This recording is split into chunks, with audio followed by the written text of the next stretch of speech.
Hi guys, Wolf here. After nearly 100 hours of gameplay, I finally feel confident enough to review Tales of Iron 2. Before we dive in, I want to preface this by saying that I am approaching this review from a hardcore perspective, as I played the game exclusively on Bloody Whiskers difficulty, so your experience may differ from mine. At the start of this review, I will cover the positive aspects of the game. Then we'll go over the things I didn't like, aspects I wish to be improved or even removed, because Tales of Iron 2 is by no means a perfect game. Spoiler warning, this review will discuss the story. If you haven't played the game yet, I highly recommend clicking off the video, playing the game, and then coming back. Here's what we'll be covering in this review: the story, the combat, the weapons and armor, game scale and bosses, the negative aspects of the game, expansions, and what I'd like to see. With that said, let's jump right into it.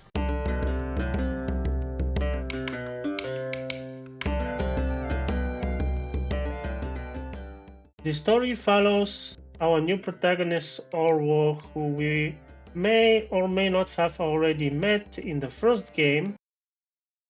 It turns out that King Ratus has been a naughty boy and fathered illegitimate child, one he desperately wanted to keep secret. His solution?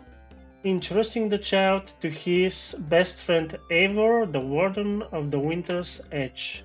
Orwo grows up in the north, raised as the future warden. From the very beginning, it's clear that Orwo is becoming a skilled warrior, deeply devoted to protecting his people, with an knack for hunting creatures that are much larger and more dangerous than him. But as often the case in this world of Tales of Iron, as you may know, everything goes from peaceful to absolute chaos in an instant. One night, Orwo wakes up to the sound of battle and destruction. His keep is under attack by a mysterious race of bats that were thought to be nothing more than legend. His adopted father Eivor is killed right before his eyes by the enigmatic Count Kazak, who, by the way, rides an undead scorcher, very Game of Thrones style. Despite the overwhelming odds, Orwo survives and embarks on a quest to rebuild his kingdom, drive out the invaders, and avenge his father's death. Sounds familiar? It should.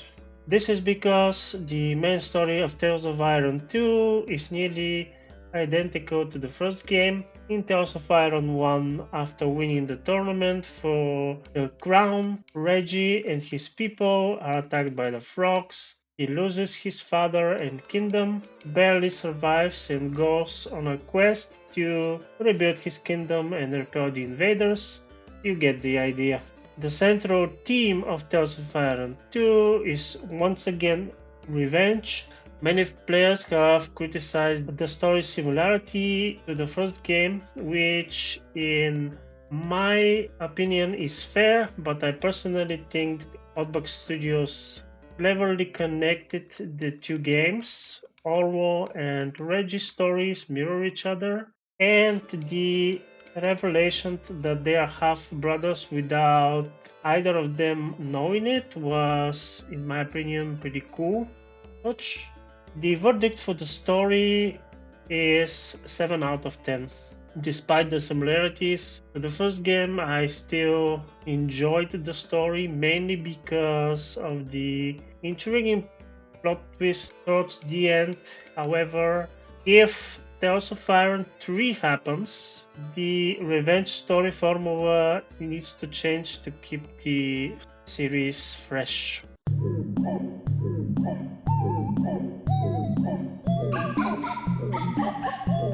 At its core, Tales of Iron 2 doesn't differ much from the first game.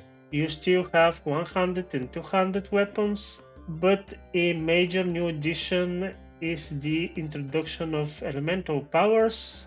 The elemental abilities are fire, that delivers a high damage frontal attack, ice and electricity, both stun enemies, but ice cannot stun flying enemies, and poison.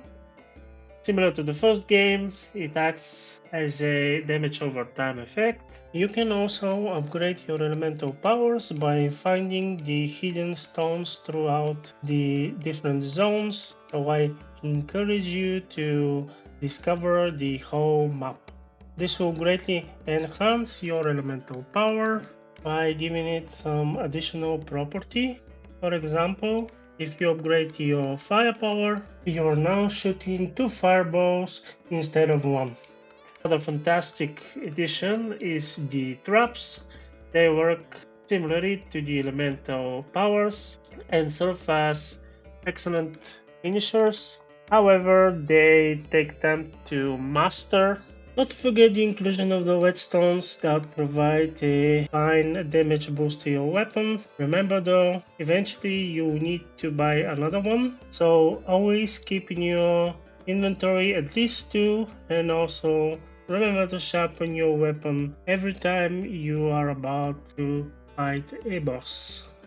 Overall, the combat feels rewarding and strategic, though slower paced compared to the first game, so keep that in mind. The bestiary is also a welcome addition to the game, as it helps you to check the strengths and weaknesses of each mob and boss that you have encountered, letting you prepare better by equipping the proper weapons and armor.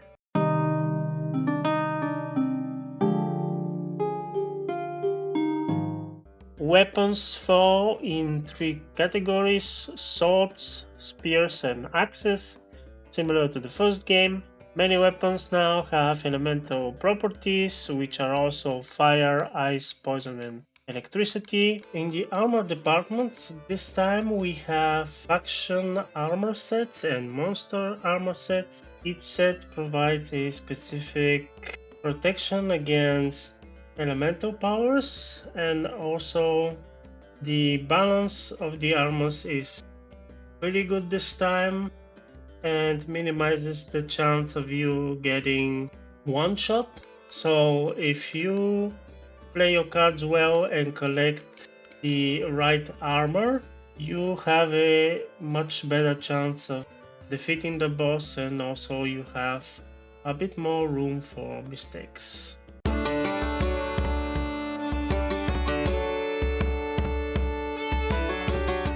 Tales of Fire 2 is much larger than its predecessor, featuring 6 zones. Each zone has a capital city, a hub for invasions and side quests, and boss fights. To help you traverse the larger zones, Oldbuck Studios has introduced a smaller version of the travel board from the first game. To rebuild these travel points, you will need some wood, stones, and a little bit of gold.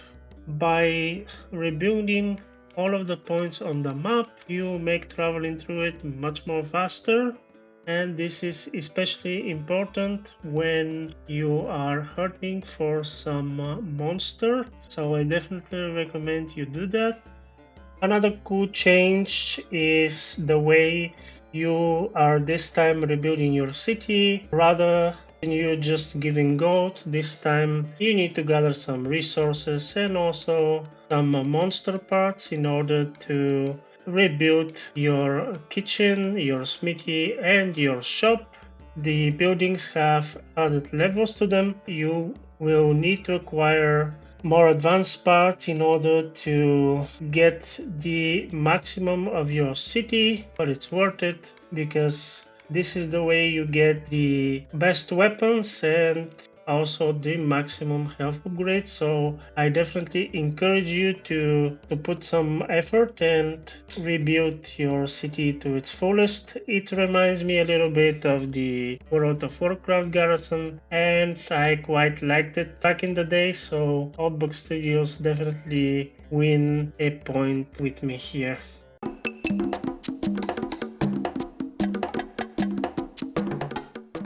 Bosses are less aggressive than in the first game, making the experience much easier. The combat is definitely slower and less fluid. I have noticed that while playing the game, I kinda dislike that.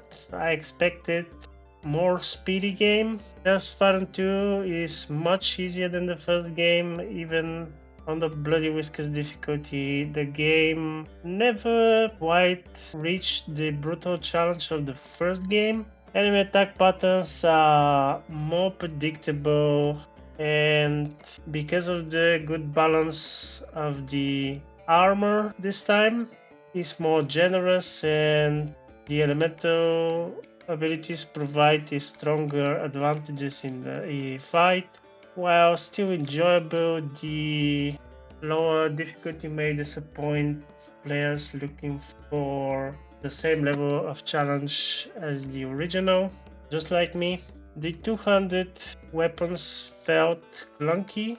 While they hit hard, their slower swing speed combined with the long recovery times makes them far less viable in the game's still fast-paced encounters. While fighting multiple enemies, the two-handed weapon can leave you completely exposed, making the one-handed weapons and shield the superior choice in my opinion. Antidotes are also nearly useless. While you can use them mid-fight, all they do is they slow the build-up of the enemy elemental damage, but this lasts for only a few seconds.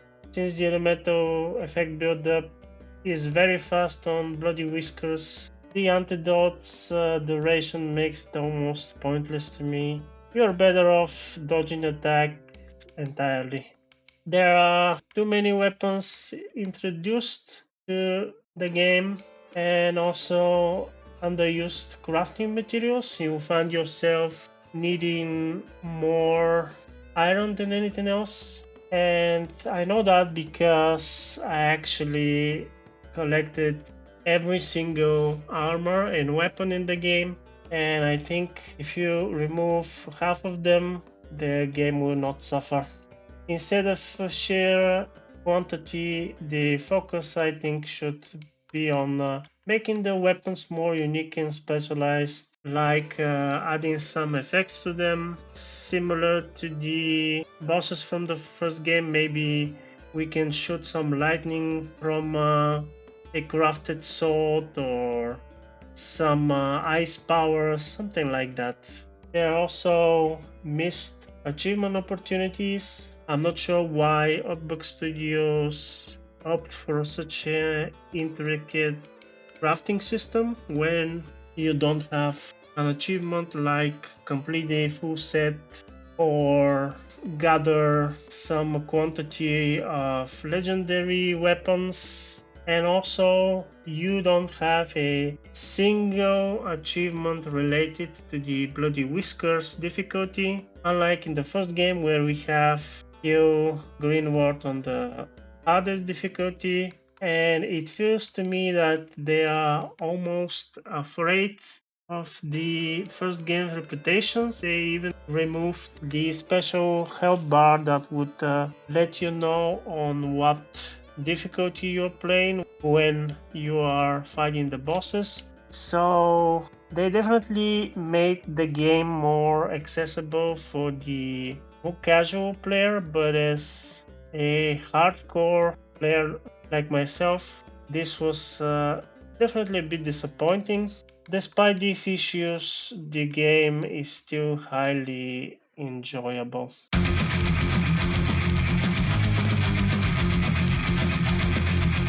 When we are talking about expansions, I definitely think that we'll have at least one. There are too many cliffhangers for it not to be at least one big expansion. This, of course, is only a speculation, so it remains to be seen. I'd like to see an arena mode where you fight endless boss fights with increased difficulty. That may be a cool addition to the game. We could introduce some mythic gear rewards and a leaderboard system. We also could introduce a alchemy system in the place of the cook for some buffs and not just health upgrades. And with that, we are going to add new herbs and monster paths to encourage the exploration. Playable races in the future games would also be a welcome addition to the game. I have read a few comments in the Tales of Iron forums, and I think this is a very cool idea. They could let us play as moles, souls, or even as the frogs. This could add a new combat styles, unique abilities, and fresh story perspectives. However, this might be an idea better suited for the potential Tales of Iron 3 rather than an expansion. More elemental armor and weapons. We need to have more dual element armor sets. In my opinion, the legendary weapons requiring rare materials, I think the gems need to be used for crafting. And also, can we somehow get the Count Kazakh sword? That would be pretty cool. My final thoughts: if you loved the first game, you will absolutely enjoy this one. I highly recommend checking it out, and if you want to support the developers, consider grabbing the deluxe edition. That's what I did. And this is the review, guys. I really hope you enjoy it. It took me a lot of time to put together. If you did, please leave a like and subscribe to the channel. Also, please share this video with Outback Studios, as I think we have a pretty interesting ideas. I'm also planning to make a complete guide for Tales of Iron 2, so stay tuned. With that said, guys, I was Wolf, and I'll see you in the next video. Take care, and bye for now.